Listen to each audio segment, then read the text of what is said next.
오늘 우리에게 주시는 하나님 말씀 함께 봅니다. 예레미야서 18장입니다. 예레미야서 18장 1절에서 4절까지 말씀, 우리 한 절씩 교독하고 마지막 절은 함께 읽습니다.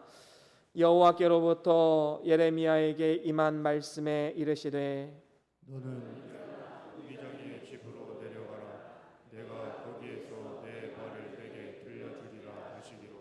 내가 토기장이의 집으로 내려가서 본즉 그가 농로로 일을 하는데 진흙으로 만든 그릇이 토기장이의 손에서 터짐에 그가 그것으로 자기 의견에 좋은 대로 다른 그릇을 만들더라. 아멘. 우리 다 같이 함께 말씀 들고 선포합니다. 시작. 주의 말씀은 내 발의 등이요 내 길의 빛이 되십니다. 주여 말씀하옵소서. 주의 종이 듣겠나이다. 아멘. 아멘. 오늘은 예레미야서 18장 1절에서 4절 말씀으로 하나님의 주권이란 제목으로 말씀을 나눠보기를 원합니다. 우리가 교육에 있어서 10번 말로 설명하는 것보다는 한 번 실물을 보여주는 것이 훨씬 더 큰 교육 효과가 있음을 우리는 잘 알고 있습니다. 그런 의미에서 볼 때 우리가 살아가는 이 광활한 우주는 하나님이 우리를 가르치시는 종합대학교다라고 우리는 말할 수 있겠지요. 그리고 만물을 채우고 있는 그 모든 것들은 다 하나님이 우리에게 가르침을 주시고자 하는 교재들이다라고 우리는 말할 수 있을 것입니다. 또한 우리가 살아가는 이 작은 세상은 하나님이 우리를 훈련시키는 훈련의 장이다라고 또한 우리는 말할 수 있을 것입니다. 오늘 본문 2절에도 보니까 하나님께서 예레미야 선지자에게 이렇게 말씀하고 있습니다. 너는 일어나 토기장이의 집으로 내려가라. 내가 거기에서 내 말을 내게 들려주리라 말씀하고 있지요. 하나님의 주권에 대해서 예레미야에게 가르쳐 주기를 원하시는데 10번 말로 설명하는 것보다 네가 한번 토기장의 집에 가봐라. 거기서 내가 너에게 교훈을 주겠다라고 말씀하고 있는 것입니다. 그래서 토기장이가 진흙으로 그릇을 만드는 것을 직접 보고 거기에서 귀한 교훈을 주셨던 것입니다. 그렇습니다. 하나님은 그의 주권으로 만물을 지으시는 토기장이십니다. 그리고 우리는 하나님의 손 위에 있는 진흙덩이이지요. 그래서 하나님은 지금도 우리를 귀한 그릇으로 만들어가고 계신 것입니다. 그렇다면 하나님의 주권으로 일하시는 방법은 무엇일까요? 하나님은 어떻게 우리의 삶 가운데 그의 주권적인 역사로 인도하실까요? 그 첫 번째는 우리를 각종 그릇으로 만드신다라는 것입니다. 하나님은 그의 주권에 따라서 우리를 각자 다른 그릇으로, 다양한 그릇으로 만들어가고 계심을 우리에게 말씀하고 있는 것입니다. 오늘 본문 3절에 보니까 이렇게 말씀하고 있지요. 내가 토기장의 집으로 내려가서 본즉 그가 농로로 일을 하는데 라고 말씀하고 있습니다. 여기서 농로라는 것은 무엇일까요? 토기장이가 쓰는 이 도구를 말하지요. 우리가 많이 본 적이 있을 것입니다. 이 앞에 보이는 바와 같이 이제 토기장이는 발로 이제 페달을 밟으면 이 가운데 둥그렇고 또 넓적한 이 판이 돌아가게 됩니다. 그래서 그 위에 진흙을 놓고 토기장이는 손을 이용해서 이 모양을 만들어가게 되는 것이지요. 이처럼 하나님께서는 그의 주권대로 만물을 창조하셨습니다. 아주 다양하게 창조하셨지요. 그래서 우리가 여행을 가서 멋진 풍경을 보면 창조주 하나님의 그 위대하심, 그 권세가 느껴지지 않습니까? 그리고 하나님의 웅장하면서도 아름답고 정교한 솜씨에 우리는 감탄하지 않을 수가 없는 것입니다. 참으로 우리 하나님은 위대한 예술가이시고 위대한 건축가다라고 우리는 말할 수 있는 것이지요. 그렇다면 토기장이이신 하나님께서 각종 그릇을 어떻게 만드실까요? 토기장이가 진흙 한 덩이를 취해서 거실에 두는 꽃병을 만들고 또 접시를 만들고 아름다운 그릇들을 만드는 이 고급스럽고 귀한 그릇을 만들듯이 하나님은 우리를 고급진 그릇, 귀한 그릇으로 만드신다라는 것입니다. 이것은 창세 이전부터 계획되어진 하나님의 섭리라고 말할 수 있습니다. 그래서 사도행전 13장 48절에 보면 영생을 주기로 작정된 자는 다 믿더라 라고 말씀했지요. 창세 이전부터 영생을 주기로 작정된 자, 선택받은 자는 다 예수를 믿더라 라고 말씀했습니다. 오늘날 하나님의 택함을 받은 우리들은 존귀한 그릇입니다. 그렇기 때문에 우리는 나의 외모나 아니면 환경이나 이런 것들로 인해서 좌절하거나 낙심하거나 비관해서는 안 됩니다. 그건 하나님의 뜻이 아니지요. 하나님은 외모를 보지 않으시고 그 마음의 중심을 보신다라고 말씀하셨습니다. 우리가 다 존귀한 자로 지음을 받은 것은 우리의 영혼이 그렇게 지음받은 것이고 하나님의 자녀로 우리를 불러주신 것입니다. 그렇습니다. 하나님의 선택을 받아서 귀한 그릇이 된 자들은 참으로 복이 있는 자들입니다. 왜냐하면 이 세상에서 살아가면서 하나님 앞에 감사와 영광과 찬송을 올려드리며 살 뿐만 아니라 우리는 이 세상 끝나고 하나님 나라에 가서도 하나님 안에서 참된 영광과 기쁨과 사랑 가운데 살아가기 때문입니다. 이것은 하나님께서 우리를 태초 이전부터 선택하시고 하나님의 자녀로 삼아주셨기 때문에 가능한 것입니다. 그래서 에베소서 1장 4절에 보면 이런 말씀이 있지요. 우리 같이 읽어볼까요? 에베소서 1장 4절과 5절입니다. 시작. 곧 창세전에 그리스도 안에서 우리를 택하사 우리로 사랑 안에서 그 앞에 거룩하고 흠이 없게 하시려고 그 기쁘신 뜻대로 우리를 예정하사 예수 그리스도로 말미암아 자기의 아들들이 되게 하셨으니. 아멘. 그렇습니다. 하나님은 우리를 창세 전부터 택하셨다 말씀합니다. 그래서 존귀한 하나님의 아들들로 우리를 불러주신 것이지요. 성경에 보면 아벨이나 그리고 아브라함, 요셉, 다니엘 이러한 믿음의 선진들 다 존귀한 그릇으로 쓰임받았던 사람들이지요. 뿐만 아니라 예수님의 제자들이나 사도 바울과 같은 복음 전도자들 역시도 존귀한 그릇으로 하나님 앞에 쓰임받았던 인물들이었습니다. 그런데 우리가 이 하나님이 우리를 존귀하게 만드셨는데 또 한편으로는 천한 그릇도 만들기도 하신다는 사실을 우리는 분명히 알아야 합니다. 천한 그릇은 무엇입니까? 담뱃재를 담는 잿더리나 화장실의 변기와 같은 그릇들이지요. 똑같은 진흙 한 덩이를 가지고서도 하나님은 귀한 그릇으로 만들기도 하고 때로는 천한 그릇을 만들기도 하는 것입니다. 이것은 하나님의 주권에 의한 것이지요. 로마서 9장 13절에 보면 내가 야곱은 사랑하고 에서는 미워하였다라고 말씀하고 있습니다. 이 야곱은 사랑했다라는 것은 하나님이 야곱을 택했다라는 것이지요. 그러면 에서는 미워했다라는 것은 무엇일까요? 하나님은 누군가를 미워하지는 않으십니다. 하지만 중요한 것은 하나님이 에서를 미워했다라는 이 표현은 에서를 그냥 놔두셨다. 죄악된 모습 그 상태 그대로 그냥 버려두셨다라는 것을 의미합니다. 이것을 신학적인 용어로는 유기라고 말하지요. 그래서 선택과 유기는 언제나 함께 갑니다. 그래서 하나님의 창세 이전부터 선택한 백성들이 있다면 하나님의 유기된 자, 버려진 자들도 분명히 있다라는 사실을 우리는 기억해야 됩니다. 출애굽기서에 보면 이 바로 왕이 나오지요. 이 바로 왕은 하나님께서 그 강팍한 마음 그대로 두셨다라고 말씀했습니다. 이 바로 왕은 그 마음에 강팍한 마음이 있었는데 그것을 고쳐서 쓰신 것이 아니라 하나님은 그냥 그 마음 그대로 놔두신 것입니다. 임의대로 행하게 하셨다라는 것이지요. 이와 같이 하나님이 붙잡으시고 하나님이 고쳐주시고 하나님이 변화시켜 주시 않는다면 우리는 그저 이 세상 가운데 내 마음대로 내 뜻대로 살다가 멸망의 구렁텅이로 빠져들어갈 수밖에 없는 연약한 존재임을 우리는 분명히 기억해야 됩니다. 로마서 1장 24절에 그래서 이렇게 말씀하지요. 우리 함께 같이 읽어볼까요? 로마서 1장 24절입니다. 같이 읽어봅니다. 시작. 그러므로 하나님께서 그들을 마음의 정욕대로 더러움에 내버려 두사 그들의 몸을 서로 욕되게 하게 하셨으니. 그렇습니다. 하나님께서는 유기된 자들은 그냥 내버려 두십니다.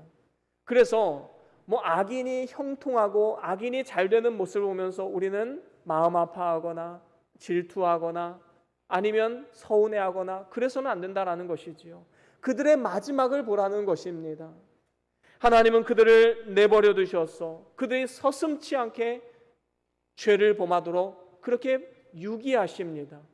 죄를 지어도 그것이 죄인지를 모르고 죄를 알아도 양심의 가책을 느끼지 못하게 만드는 것이지요. 이렇게 하나님이 그들을 징계하지 않으시고 그냥 내버려 두시는 것도 어쩌면 또 다른 면에 하나님의 진노요, 하나님의 심판이다라고 우린 말할 수가 있는 것입니다. 만약에 하나님께서 우리를 그냥 내버려 두셨다면, 만약에 우리를 유기하셨다면 우리도 천한 그릇이 되어서 비참하게 멸망할 수밖에 없는 존재였습니다. 하지만 하나님께서는 무조건적인 선택과 사랑으로 말미암아 하나님의 자녀라고 하는 존귀한 이름을 주시고 그 반열 위에 올려놓으신 것입니다. 하나님의 전적인 은혜요 사랑의 결과라고 말할 수 있는 것이지요. 그래서 우리는 감사하지 않을 수가 없는 것입니다. 하나님은 오늘도 토기장이로서 그의 주권으로 각종 그릇을 만들어 가시는데 우리는 그의 주권 앞에 왈가왈부할 수가 없는 것이지요. 하나님이 선택하시고 하나님이 유기하시는 것은 그분의 뜻입니다. 그분의 주권에 달려있는 문제이지요. 사실 하나님은 인류 전체를 구원하실 의무가 없으십니다. 그리고 또한 사람도 하나님께 구원을 요구할 만한 권리도 없는 것이지요. 우리가 무엇이 간데 창조주 하나님 앞에 우리를 구원해달라고 요청할 수가 있겠습니까? 그저 하나님의 뜻대로 하나님이 하시는 일대로 나아갈 수밖에 없는 것이지요. 그래서 인류 중에서 만약에 한 사람이라도 구원받는 사람이 있다면 그 사람은 나의 공로나 나의 선행이나 나의 능력으로 된 것이 아니라 하나님의 은혜와 사랑으로 된 것임을 우리는 절대로 잊지 말아야 합니다. 로마서 9장 20절에 보면 이런 말씀이 있지요. 우리 같이 읽어볼까요? 로마서 9장 20절 말씀 함께 읽어봅니다. 시작. 이 사람아 내가 누구이기에 감히 하나님께 반문하느냐 지음을 받은 물건이 지은 자에게 어찌 나를 이같이 만들었느냐 말하겠느냐. 아멘. 그렇습니다. 피조물인 인간이 하나님을 향해서 하나님 왜 나를 이렇게 만들었습니까? 왜 나에게 이런 어려움을 주십니까? 왜 나를 이렇게 힘들게 하십니까? 이렇게 말할 만한 근거가 없다라는 것입니다. 반문할 수 없는 것이지요. 하나님은 왜 사랑하는 내 가족을 구원하지 않습니까? 하나님은 먼저 가신 내 사랑하는 부모님을 왜 구원하지 않으셨습니까? 하나님 앞에 반문할 수 없다라는 겁니다. 여러분, 많은 성도님들이 이런 궁금증을 가지고 계신 것을 보게 됩니다. 우리나라 역사 가운데 많은 위인들이 있지 않습니까? 이순신 장군이나 세종대왕이나 정말로 나라와 민족을 위해서 헌신하시고 좋은 일을 많이 하신 분들이지요. 그런데 하나님 왜 그분들은 구원을 받지 못합니까? 왜 그분들에게 예수님이 소개되어지지 않았을까요? 과연 그분들은 구원받았을까요? 이런 의문들을 많이 가지시는 모습을 보게 됩니다. 그리고 우리나라에 복음이 들어오기 전에 살았던 많은 조상들이 있지요.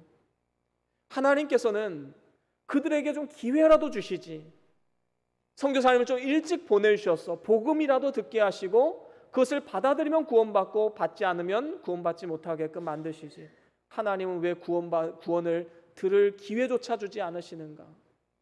저도 역시 학창시절에 이런 고민을 했었습니다. 그런데 성경을 읽다 보니까 이 모든 고민들이 허탄한 고민들이었다라는 사실을 깨닫게 되었지요. 하나님은 이렇게 대답을 하십니다. 로마서 9장 21절 말씀 우리 같이 읽어봅니다. 시작. 토기장이가 진흙 한 덩이로 하나는 귀 쓸 그릇을 하나는 천이 쓸 그릇을 만들 권한이 없느냐. 그렇습니다. 여러분, 이 말씀은 어떤 의미이지요? 피조물인 인간이 창조주 하나님의 선택과 유기에 대해서 이거는 이렇다 저거는 저렇다 말할 수가 없다라는 것입니다. 그건 하나님의 뜻에 하나님의 주권에 관한 부분인 것이지요. 제가 자주 드는 비유가 있지요. 두 사람이 물에 빠졌습니다. 둘 다 수영을 하지 못해요. 그냥 놔두면 다 죽게 됩니다. 그런데 어디선가 헬리콥터가 날아와서 사다리를 내립니다. 둘 중에 누구를 선택할 것인가? 헬리콥터 조종사 마음이지요. 한 명을 선택해서 구원해서 올립니다. 그러면 그 구원받은 사람이 올라가면서 만약에 이렇게 얘기한다고 봅시다. 아니, 이 사람아, 저 죽어가는 사람이 있는데 어떻게 나만 구원할 수가 있습니까? 당신은 참 매정한 사람입니다. 어떻게 저 사람을 죽게 놔둘 수 있습니까? 이렇게 말할 수가 없는 것이지요. 어떻게 그런 말을 할 수가 있겠습니까? 그저 나를 선택하고 나를 구원해 주신 것에 대한 감사를 올려드릴 수밖에 없습니다. 그리고 이제는 그 사람은 저 죽어갔던 그 사람의 목까지 이제 내가 살아야겠다. 삶의 의미도 달라지고 삶의 목적도 달라지고 삶의 가치도 달라지게 될 것입니다. 우리도 마찬가지입니다. 누가 구원을 받았냐, 받지 못했냐, 이런 허탄한 논쟁은 필요가 없습니다.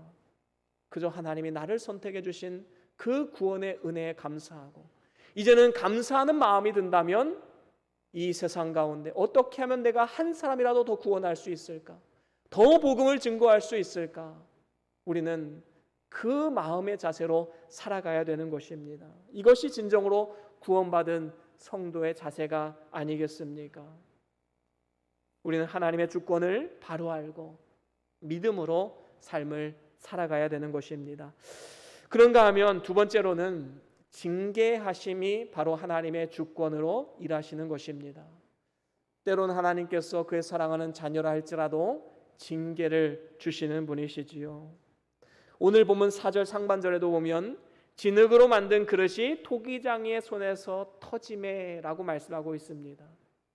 이 만들다가 잘못 만들어지면 때로는 그것을 다 뭉개버리고 다시 새롭게 만드는 것이 토기장이가 해야 할 일이지요. 그렇습니다.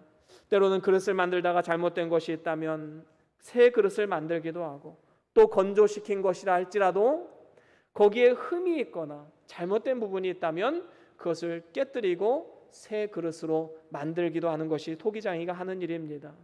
하나님은 최고의 지혜와 전능하신 능력으로 우주 만물을 만드시고 그 가운데 인간을 가장 존귀하게 창조하셨습니다. 사람을 창조하실 때 삼위 하나님께서 함께 의논하셨고 하나님의 형상을 따라 창조하셨지요.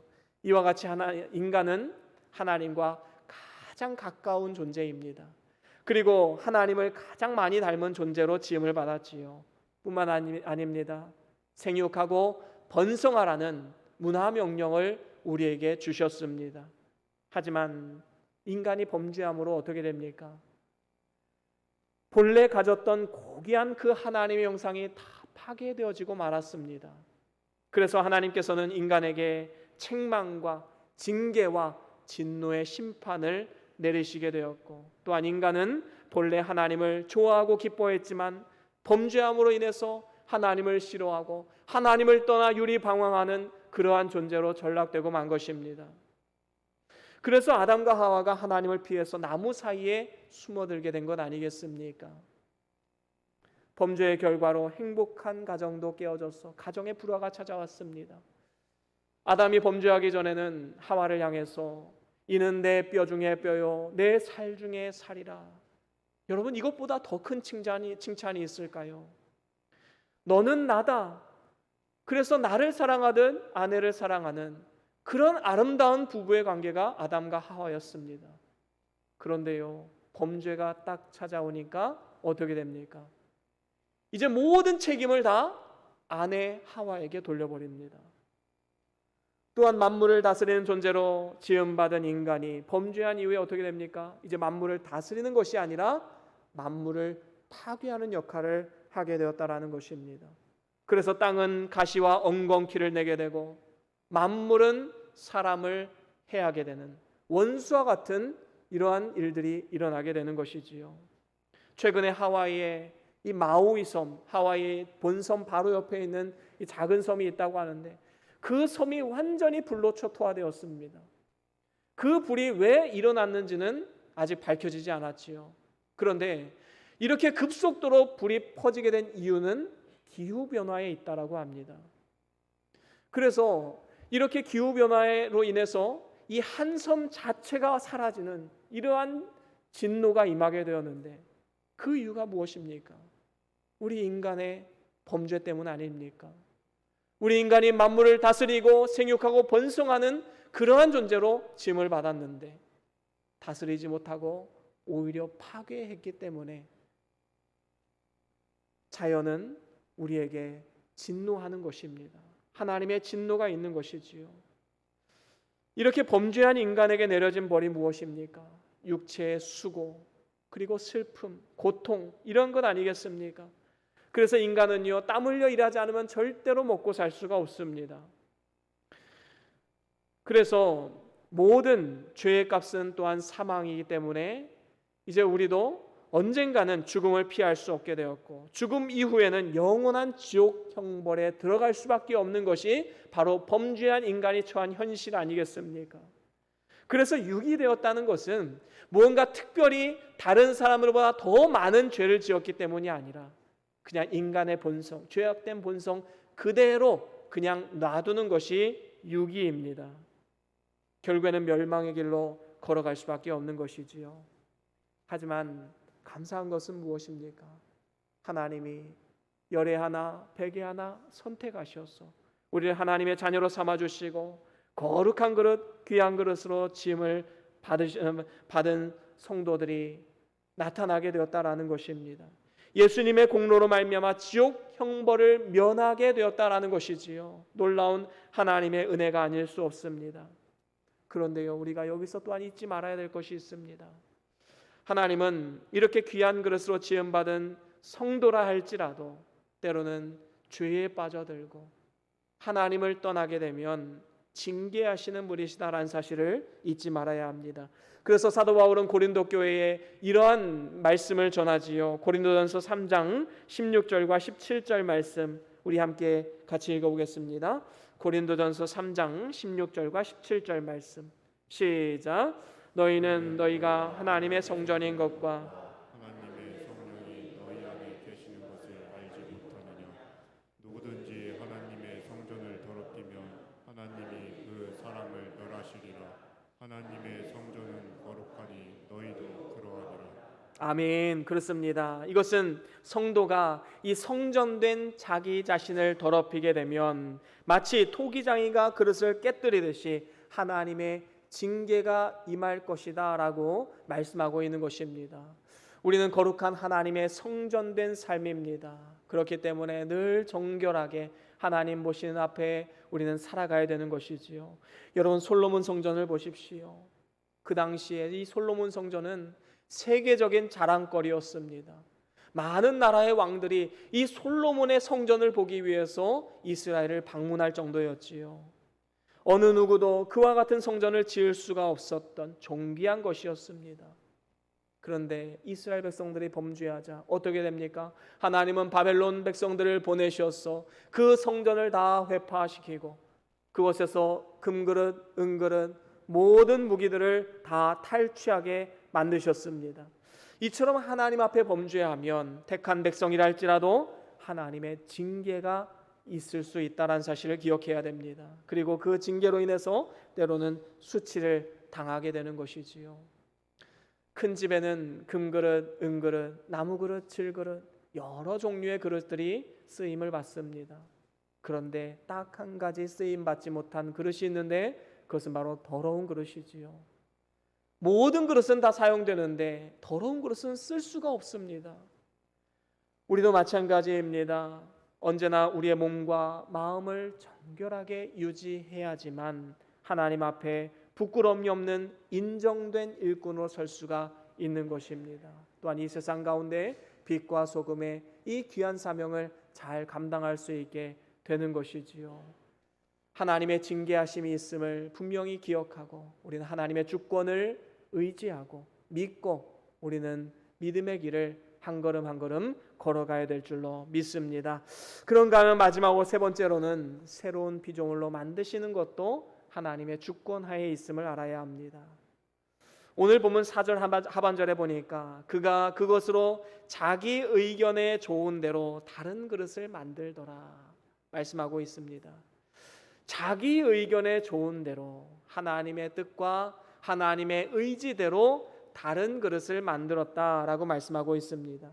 토기장이는 흠이 있고 더러워진 그릇은 다 깨뜨려 버리고 진흙으로 다시 다른 그릇을 만들게 됩니다. 이와 같이 모든 사람이 죄로 인하여서 멸망하게 되었지만 하나님께서 그냥 내버려 두지 않으시고 유기하지 않으시고 우리를 재창조하십니다.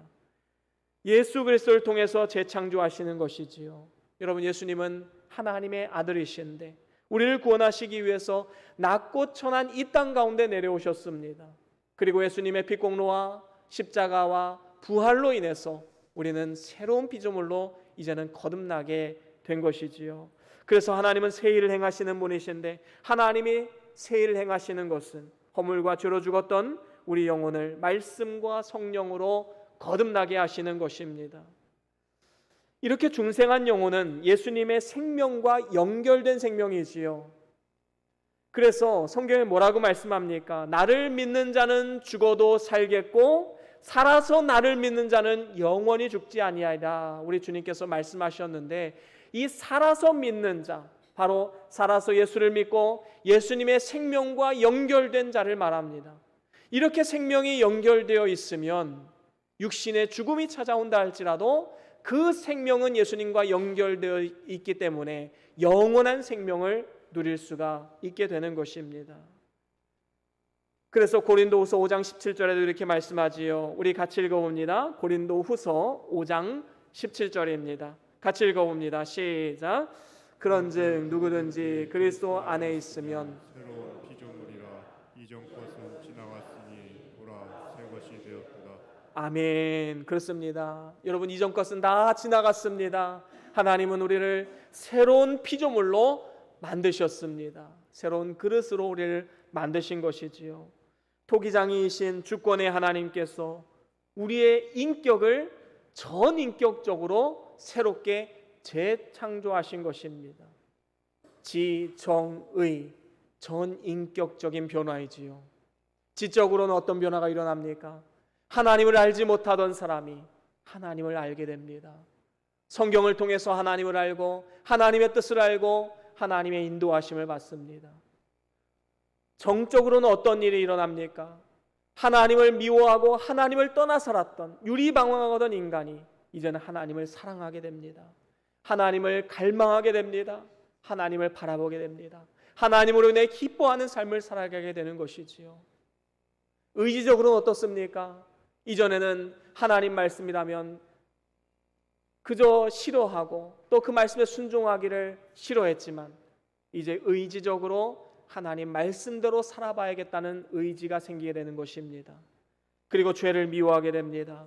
그리고 말씀대로 행할 수 있도록 인도하십니다. 그래서 이제 우리는 유혹의 욕심을 따라 썩어져가는 구습을 따르는 옛사람을 벗어버려야 합니다. 그리고 심령으로 새롭게 되어서 우리 속에 그리스도의 형상을 이루어지기를 우리는 갈망하며 믿음으로 나아가야 되는 것이지요. 내가 이 세상에서 만들어진 만큼 하나님께 쓰임받고 또 영광스럽게 하나님 앞에 설 수 있게 되는 것입니다. 특별히 하나님께서는 우리를 새로운 피조물로 만들어 가실 때에 필연적으로 우리에게 주시는 것이 있습니다. 그것이 무엇입니까? 불과 같은 연단을 주실 때가 있다라는 것이지요. 베드로전서 1장 7절에 보면 이런 말씀이 있습니다. 우리 같이 읽어보겠습니다. 베드로전서 1장 7절 말씀. 시작. 너희 믿음의 확실함은 불로 연단하여도 없어질 금보다 더 귀하여 예수 그리스도께서 나타나실 때 칭찬과 영광과 존귀를 얻게 할 것이니라. 아멘. 그렇습니다.